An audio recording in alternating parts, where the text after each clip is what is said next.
L'olio d'oliva prodotto eccellente nell'alimentazione umana.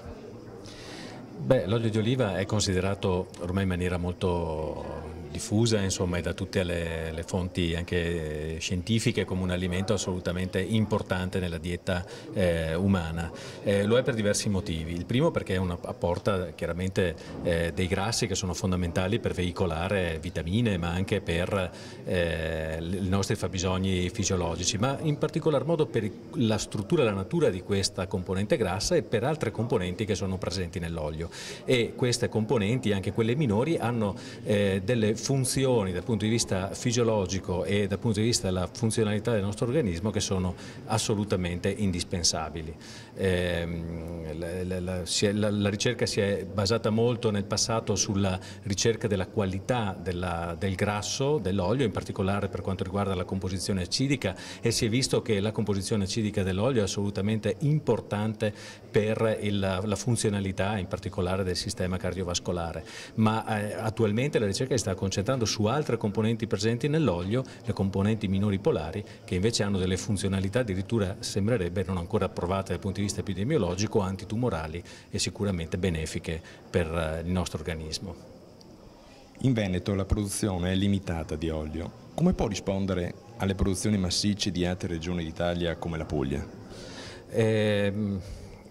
Diciamo che proprio perché nel Veneto le produzioni sono molto contenute, che dobbiamo giocare tutto sulla qualità del nostro prodotto, e quindi non lavoriamo, il Veneto non deve lavorare assolutamente per delle produzioni di massa o per delle produzioni assolutamente senza identità, senza caratteristiche, pur avendo dei valori assolutamente validi, ma deve lavorare proprio per garantire la massima qualità possibile, che deve esprimersi non solo sulla presenza massima di queste componenti che fanno bene alla salute, ma anche sotto il profilo sensoriale, quindi aromi con profumi particolarmente piacevoli e con delle note che devono renderlo indispensabile in alcune preparazioni culinarie.